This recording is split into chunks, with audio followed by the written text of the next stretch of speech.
Draw a picture of Muhammad. Kidding. To not be constantly working with heretics and feminists would actually be off-brand for Yaqeen. About a quarter of Bayan's faculty is Shia.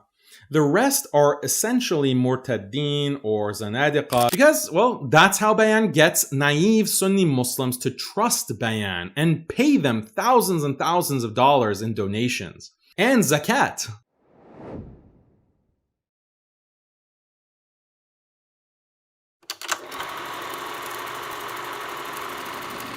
Bayan Islamic Graduate School has been heavily marketed to traditional Sunni Muslims in the US as a premier seminary for Islamic leadership training. Bayan was founded in 2011 and offers degrees like a master's in Islamic studies, master's in Islamic leadership, or advanced Islamic theology. They also offer certification for Islamic chaplaincy. But how Islamic is Bayan really? Bayan is spending the month of Ramadan visiting numerous masajid across the country. They're raising tens of thousands of dollars, even though what they charge students is not exactly cheap. And somehow they even claim to be Zakat eligible. Just look at how many masajid they are fundraising at in this Ramadan. Do these masajid understand what Bayan stands for and what they're teaching? Or do they just assume that Bayan is an orthodox Sunni seminary worthy of donating their hard-earned money to? Now, it doesn't take a professional detective to discover all the clearly and brazenly un-Islamic things Bayan has been involved in. This is all public information. I mean, look at the cover photo at the top of their social media page. They have a close-up picture of a smiling young woman plastered in makeup with a loosely wrapped scarf and earrings, advertising their, quote, Muslima Changemakers Scholarship, which is 100% Zakat eligible, of course. I was thinking of giving my zakat to starving people around the world, or maybe even orphans, but nah, better to give it to some feminist to get her master's degree in change making. When I showed some of the Muslim skeptic team what these Bayan folks are up to, they were shocked and asked me, how can an organization involved in this crazy stuff claim to be Islamic, let alone an Islamic educational institute training chaplains and future leaders? That's a good question. We'll let you, the audience, decide. Now, we might as well start with the most egregious thing because this is what really will make you understand the kind of people that run Bayan. Consider the Bayan president, Jihad Turk. To get a good understanding of what Turk stands for, consider a so-called comedy sketch he played in November 2018. The sketch was titled The One True Religion Revealed. As you will see, this so-called comedy is full of blasphemy, much of it at the expense of Islam. The sketch is about different religions playing a basketball game to determine what is the true religion. Bayan's founder and president, Jihad Turk, represents Islam. There is also a Christian, Hindu, Buddhist, and a Jewish representative. And the host of the show is an atheist Jewish woman named Sarah Silverman. I'm here with representatives of the 5 biggest religions in America, and today we're going to find out once and for all, definitively, which religion is right through a game of horse. You can see Turk in the green, grinning from ear to ear in the back. The whole premise of this sketch is blasphemous and making a mockery of the deen. It's hard to understand how any Muslim, let alone the president of a supposedly Islamic seminary, could participate in such an idiotic and vulgar display of blasphemy. Repping hard for Islam at 5'10", the founding president of Bayan Islamic Graduate School. The beach that only shoots facing east, Imam Jihad Turk. God is one, he's creative, beautiful, loving, and you should try and be a good person. But even throughout the video, Silverman makes jokes about the Prophet ﷺ and God. Draw a picture of Muhammad. Kidding. Draw a picture of Muhammad. Kidding. So, a dumb joke about drawing the Prophet ﷺ is apparently very humorous to Jihad Turk. Imam Jihad. Imam Jihad. Imam Jihad? Yeah. What are you, from the Midwest of the Middle East? How is this funny? She's mocking Islam, mocking your name. Why are you sitting there chuckling about it? They even managed to crack some jokes at the expense of Palestinians. Just quickly, do you believe there's a two-state solution that could happen? We've actually talked about it. We both believe that there should be a home for Palestinians and a home for Jews. You guys are friendly, right? Yeah. And you do a lot of events together. I mean, what is your hummus budget? Silverman is not the only one who cracks jokes. Turk also tries to be funny by joking about a Muslim reciting a Christian prayer to the Virgin Mary. Can a Muslim do a Hail Mary? Can a Muslim do a Hail Mary? I'm obsessed with Christianity. I mean, I'm sexting with a Jesuit priest right now. It's been hummus. I really am. I don't know why they're laughing. We're going to reclaim Allahu Akbar to mean something good. God is great. Oh, God is great. Where's your God now, Pastor? This is it. If he misses it, this game is over. And Hinduism is the only true religion. No pressure. Hinduism! Whoever thought? Congratulations! So this is just a grand old time for Turk. He's enjoying himself with his friends. But if all this weren't disgusting enough, they end the sketch with this. I do have an idea. We could do sudden death. I take this shot, and if I make it, no God. Here we go. There's no God! No God, motherfuckers. ولئن سألتهم ليقولن إنما كنا نخوض ونلعب قل أبالله وآياته ورسوله كنتم تستهزئون. So from start to finish, this is pure blasphemy, insulting Islam, and just a shameful display. But apparently Jihad Turk was proud of his performance. In a Facebook post, he says, quote, "It was a lot of pressure to represent all of Islam in this game of horse," end quote. He also gives a shout out to MPAC, another deviant organization that apparently facilitated Turk's participation in this trash. You can also see one prominent person who gave Turk's blasphemy a big old like.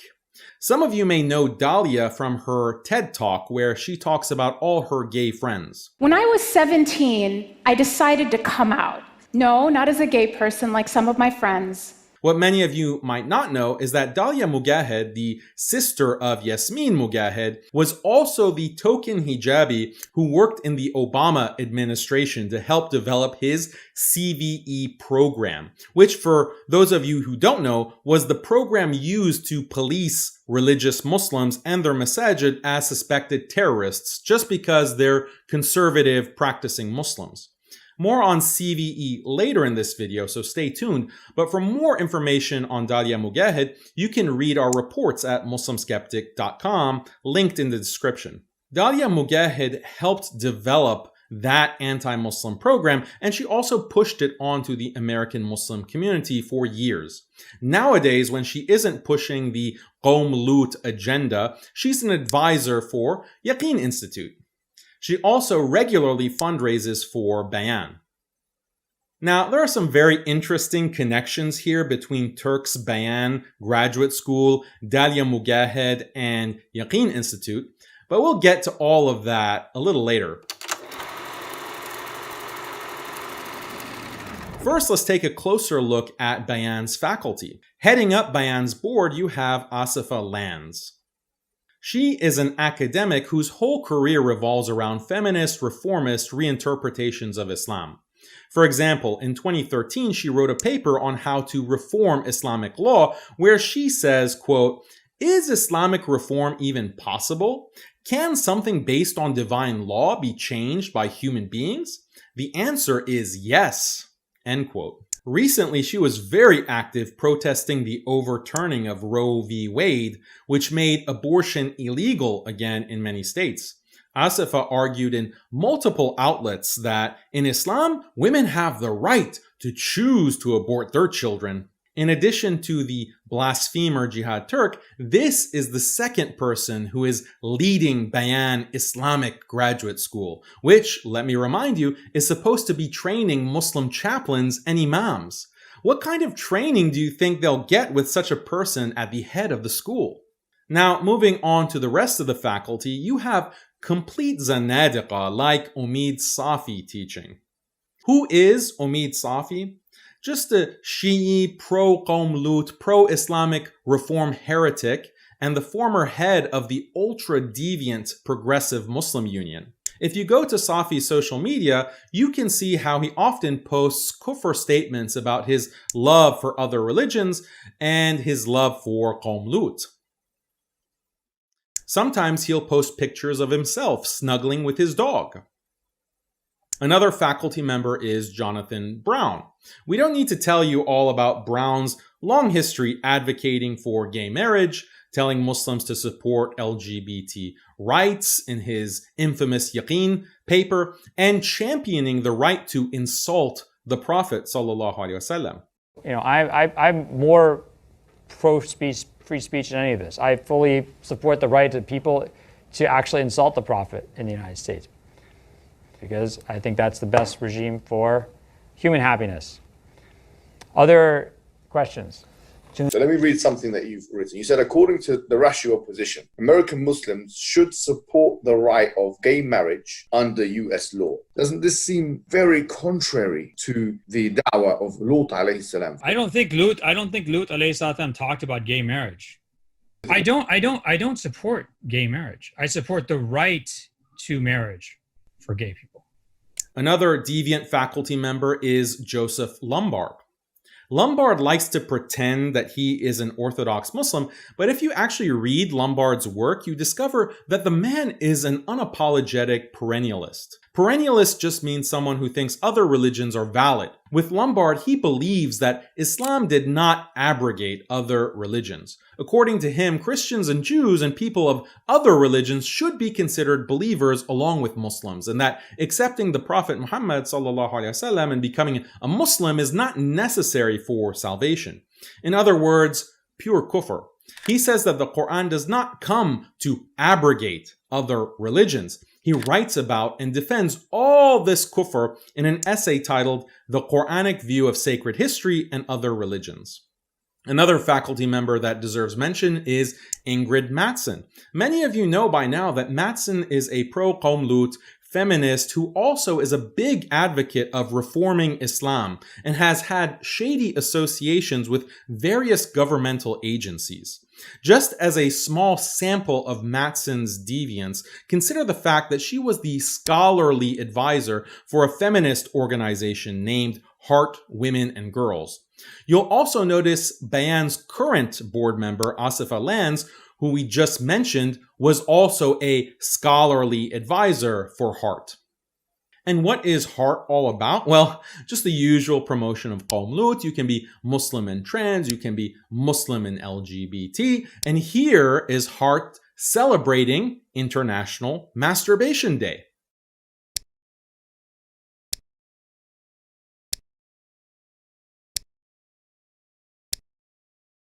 The most telling thing about Heart is their board member, Mahdia Lin, a self-described bisexual, transgender, Shi'i Muslim, who also wears hijab, of course.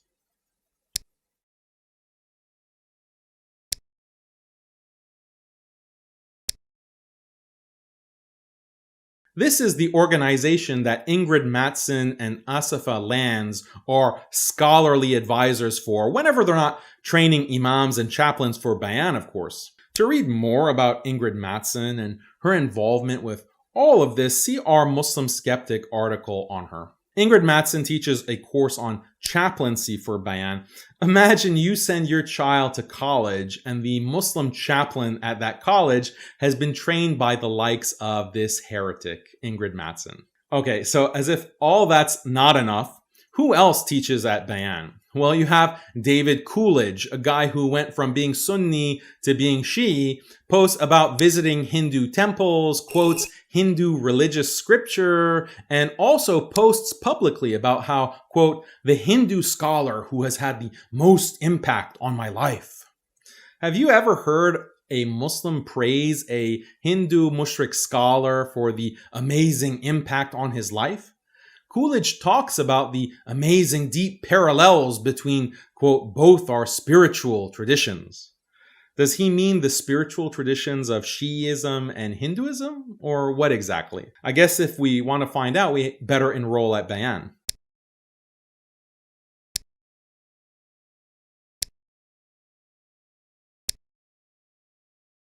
Then you have Muhammad Fadl, another one of these reformist heretics. Muhammad Fadl is on the board of directors of another organization called Muslim Advocates, a brazenly pro-Qawm Lut, pro-abortion, pro-feminist, pro-fahisha organization. Basically everything under the sun. Muslim Advocates is so liberal, they have actively petitioned for Qawm Lut causes while also claiming to be a Muslim organization. Muhammad Fadl himself has expressed the belief that in some circumstances, same-sex intercourse may be Islamically permissible.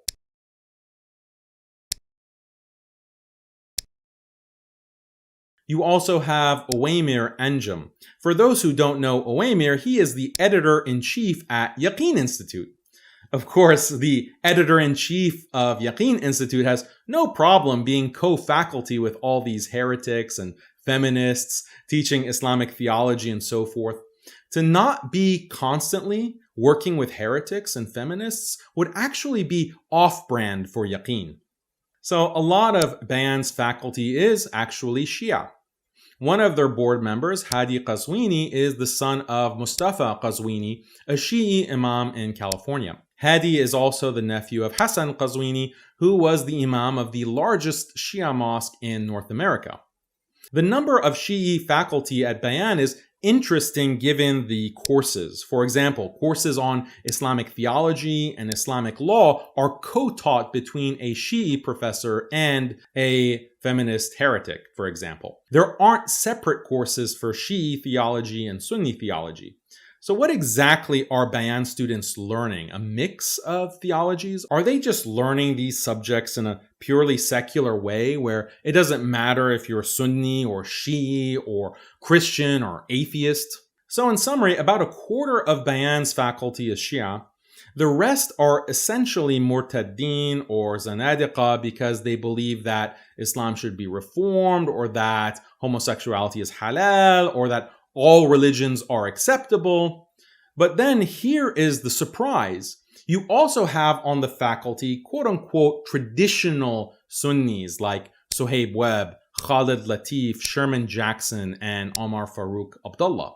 For those who may not be familiar with Suhaib Webb, you can see videos about some of his bizarre deviancy on our channel. Khalid Latif is another deviant character, a co-chaplain with Suhaib Webb at NYU, also one of these pro-Qawm Lut imams.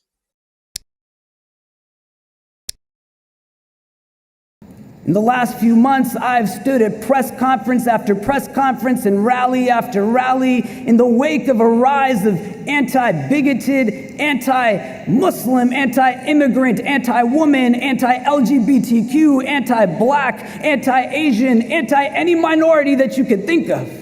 As for Omar Farouk Abdullah and Sherman Jackson, as it turns out, they are also pro-reform, but we would need a full treatment to unpack their views and history. But it's telling that Jackson was one of the first so-called traditional scholarly Muslims in the US who said there's no problem Islamically for Muslims in America to support gay marriage. This was back in 2007, so he was way ahead of the curve. Interestingly, when Yasser Qadi and Jonathan Brown argued that Muslims could support Qawm Lut rights politically, they mirrored Sherman Jackson's 2007 argument. So maybe Jackson was the original source of that heresy. Allahu A'lam. Now, the biggest so-called scholar teaching for Bayan is, you guessed it, Omar Suleiman. I guess it's not really a surprise at this point.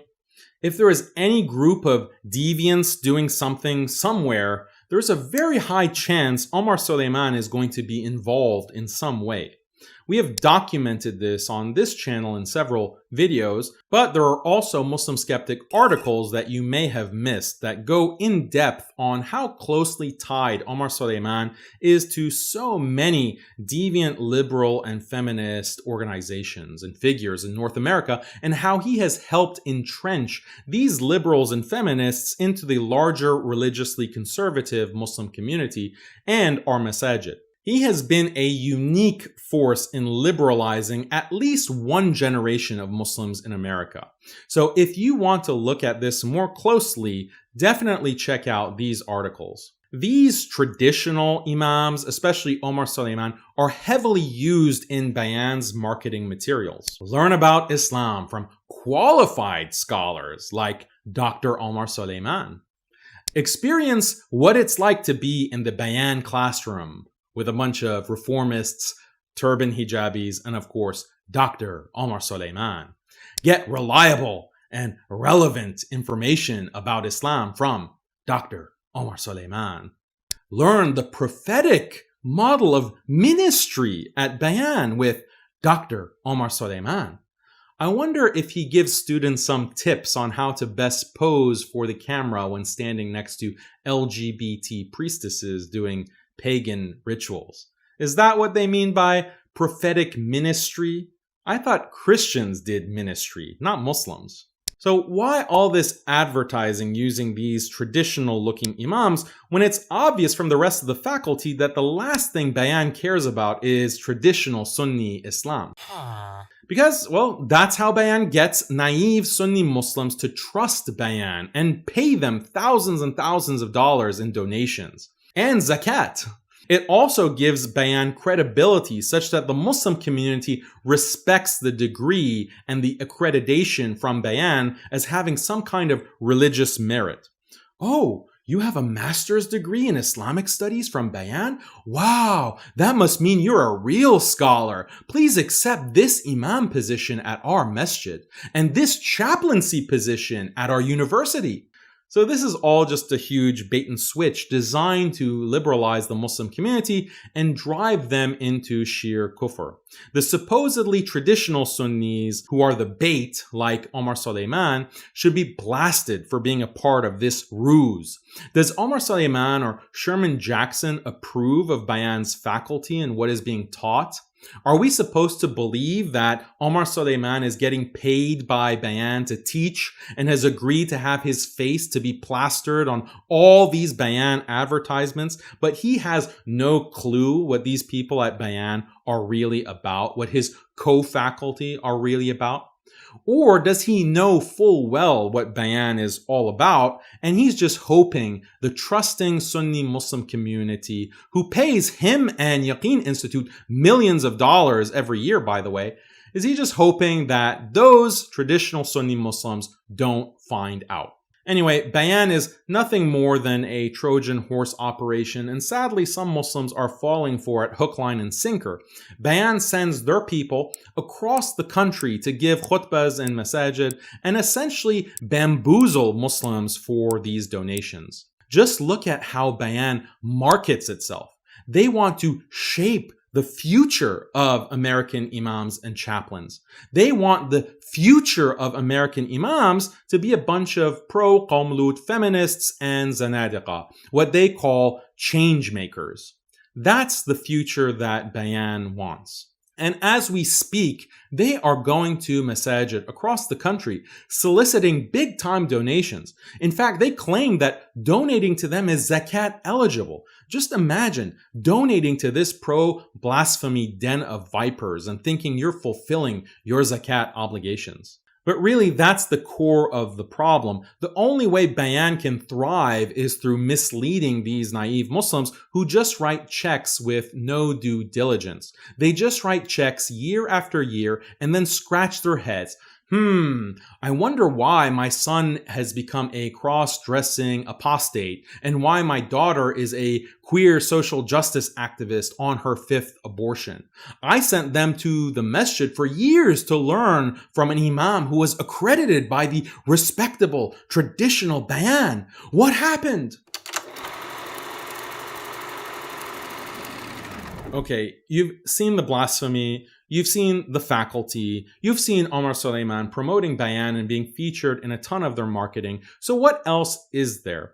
Well, sadly, there's more. In 2019, Bayan received a $325,000 grant from the Henry Luce Foundation for a project called Caring Communities, Taking on Gender-Based Violence, an online certificate course for Muslim leaders. Bayan took that $325,000 and teamed up with the feminist reformer Ingrid Mattson to develop a certificate course dedicated to combat, quote, gender-based violence, basically training Muslims to become feminist social justice warriors. So who developed this gender violence course for Bayan? None other than Heart. Remember them? The organization with the bisexual Shi'i man wearing a hijab board member? Yeah, those are the people Bayan partnered with to teach their gender violence class. So not only is Bayan's faculty full of the most extreme feminists and reformers, but they actually teach this kind of material using big funding that they get from liberal non-Muslim foundations who are apparently trying to infiltrate and subvert Islam. But this is not even the worst example of Bayan getting grants. Back in 2017, Bayan actually made the national news, not because of a grant that they got, but because of a grant that they rejected. They rejected a $800,000 grant, almost $1 million from the Department of Homeland Security, or DHS. DHS is the federal agency that deals with so-called homegrown terrorism, and it is the department that has done so much to antagonize the American Muslim community and our masajid. So Bayan actually applied for a grant from this federal agency, and they were granted the big bucks, almost $1 million. So what was this grant all about? Well, this was a CVE grant. For those of you who don't know what CVE is, it stands for Countering Violent Extremism. It's a government program developed post 9/11, used in numerous countries to target religious Muslims by characterizing them as fundamentalist extremists for things like growing a long beard, being strict about not drinking alcohol, or believing that Islam is the only religion acceptable to God. These basic Islamic beliefs and others that contradict liberal secularism are branded as extremism. So liberal governments developed the CVE program to monitor and police Muslims who have these beliefs and surveil their masajid in order to crack down as needed. CVE was developed in Europe and the US, but was exported internationally via UN Security Council Resolution 2178, which says, quote, requires governments to take action to counter violent extremism. Many human rights groups have observed that CVE has been used to persecute Muslims post 9/11. What you may not realize is that CVE is the program used by the Mukhabarat in Arab countries, in China to target the Uyghurs, Hindutva, BJP to target Indian Muslims, and even Israel to target Palestinians. The global war on terror is a global war on Islam, and CVE is the policy behind it. You can read more about CVE and how it's weaponized to attack and cripple the Muslim community in the US, UK, EU, and the world in reports from human rights groups and other civil liberty groups such as the following.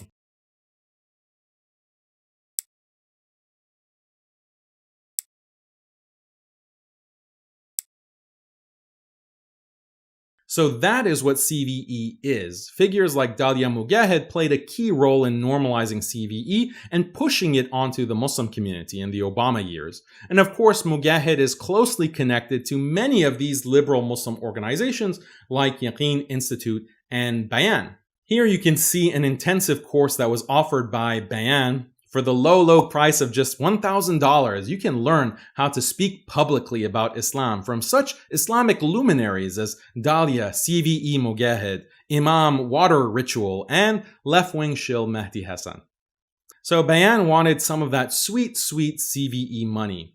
They got $800,000, but then they suddenly decided, we don't want it. Well, what happened? Well, according to a statement that Jihad Turk made to the press, the main problem was Donald Trump. They applied for the grant in 2016, but in 2017, Trump took office. And as we all know, orange man bad. So presumably if Hillary Clinton had won the election and not Trump, Bayan would have had no trouble taking all that Fed money.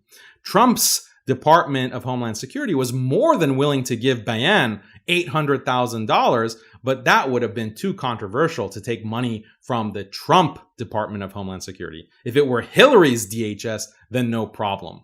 Bayan would have had no trouble taking all that Fed money, almost $1 million, working with the government in this CVE program to counter violent extremism in the Muslim community. I mean, it kind of makes sense because CVE is all about cracking down on conservative, orthodox Muslims, and Bayan's entire operation is basically spreading liberalized, watered-down Islam to counter orthodox traditional Islam. So this is like a perfect match for them. What's funny is that some of Bayan's own students were raising the red flag about all this. One student was quoted in a local newspaper, quote, Jihad Safar, a student at Bayan Claremont, compared the CVE program to COINTELPRO, an FBI program aimed at surveilling, infiltrating, discrediting, and disrupting communities. Safar was also skeptical of Bayan's initial decision to apply for the CVE grant. Safar said, by getting the grant, does that mean we support surveillance? Do we support our communities being heavily surveilled by our government? So even a Bayan student is like, why are we working with the feds to police our own community?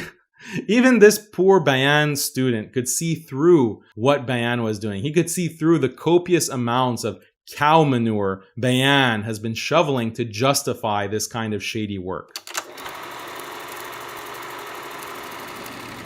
Before concluding, I want to make an important disclaimer. No one should go and harass or threaten Bayan and its affiliates. I know that Muslim skeptic viewers know better than to do anything stupid like that, but I have to make this disclaimer because if some random moron does send a problematic email to Bayan or does something illegal, they will immediately claim that Daniel is inciting hatred. This is how these liberal Muslims and compassionate imams try to shut down their critics. So again, in the strongest terms, I disavow and condemn any threat or any kind of illegal action directed towards Bayan and its affiliates. Now that disclaimer aside, I think you'll agree with me. An organization like Bayan has no business teaching anyone about Islam, let alone granting degrees or certifying chaplains. Bayan is basically a heretic factory, a Zanadiqa production facility, a compassionate imam assembly line, if you will. They're designed to churn out these deviants and deploy them to masajid, universities, and Muslim organizations throughout the country. So whoever is donating to Bayan out there, you have a share in this corruption of deen. I hope you'll pull out your support immediately. Bayan should not be able to fundraise 1 single cent from the Muslim community. Let them go crawling to the federal government to get the money for their dirty work. That's point number 1. Point number 2 is, you saw the shameful display of blasphemy from Bayan's president. Who has any doubt that anyone connected to an organization that participates in that kind of blasphemy has a duty to repudiate this? What we have to realize is that these people working for Bayan and connected to Bayan have completely disqualified themselves from teaching Islam. Whether Allah forgives them, that's a separate matter. Can any of these people ever be followed in matters of deen? Can you imagine ever following someone in matters of deen who would do this or condone this level of sheer blasphemy? Those involved have to make amends for allowing this trash. We cannot overlook something so blatant and so vile. Just rewatch the basketball clips and see who this vulgar woman is and what she's saying about the Prophet ﷺ, what she's saying about God, and what it's all about. Bayan is not ashamed of any of this, apparently. They're proud of it. They were promoting it. So Omar Suleiman and these Bayan affiliates who, at least on the surface, claim to care about Islam, they have to, be the first to speak out publicly against this. We can't let them weasel their way out and avoid accountability as they always try to do. We have to keep on insisting because it's too dangerous as a community for us to let these things slide. This is so egregious that we overlook this, then we're basically saying everything is acceptable. Do whatever you want. Like, what if there was a video of the Bayan board members sitting and drinking alcohol and gambling? Would that be enough to denounce and discredit such people as teachers of Islam? Well, this blasphemous comedy sketch is so much worse than that. Ultimately, everyone involved should be canceled from any position of speaking on religious matters, let alone teaching and certifying chaplains and leaders. And anyone who has some kind of certification from Bayan, that should count against the person, not in favor of him or her. And someone like Omar Suleiman, whose face appears in so much of Bayan's marketing, he has to publicly condemn this. We obviously don't expect much from Suleiman after all these years because he doesn't even properly repudiate his own shameful acts of kufr or the trash that his Yaqeen Institute puts out. But even someone as bad as Omar Suleiman, even he is expected to have enough ghairah for the deen where he will see what the president of an institution, an Islamic institution supposedly that he teaches at, puts out, and feel that that's wrong enough for him to wash his hands of it publicly. So he's expected, we should all expect him to publicly say something against Bayan because him more than anyone has enabled them, has enabled Bayan and provided cover for them. And if he doesn't denounce them publicly, then that's just all the more proof for everyone to understand what Omar Suleiman's agenda really is. Do we know what Suleiman's intentions are in the depths of his heart? No, of course not. We're not saying anything about Omar Suleiman's intentions or what he intended or what he had in his heart. That's irrelevant. But as Sayyidina Umar ibn al-Khattab said, we judge by what is apparent, by what we see. And even if Suleiman claims he somehow was unaware of the blasphemy of the president of the graduate school he's a faculty member of, was he also unaware of all the perennialists, all the pro-Qawm Lut feminists, the reformers, the Zanadiqa who are his co-faculty at Bayan? Was he unaware of all of that? Even if you somehow still don't think Omar Suleiman is a heretic or deviant himself, you at least have to admit that he is an enabler of heretics and deviants because his image and position as an imam are constantly being used by heretics to raise money and lure students from the Muslim community. For what? To create more heretical, compassionate imams. What could be worse than that? He apparently has no problem with any of this. For all of you watching this, this is not just something to watch. We have to speak out. We have to get in the comment section. We have to call our masajid, spread the word that we're done tolerating this stuff.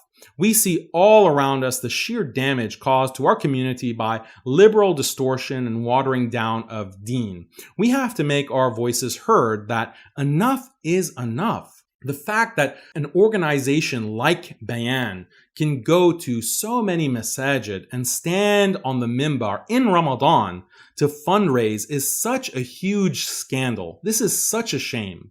In the end, we need to be protective of the Muslim mainstream in America, protective of our masajid. We cannot allow a well-funded network of heretics and blasphemers with the reformist feminist agenda to speak in our masajid, to stand on the mimbar, to preach to us and fundraise from us, to exercise any influence in our community, let alone to train our future leaders. We must stand up and say, no, we will no longer stay silent and allow this assault on Islam, on the Muslim community and our youth. May Allah protect us all. ولا تلبسوا الحق بالباطل وتكتموا الحق وأنتم تعلمون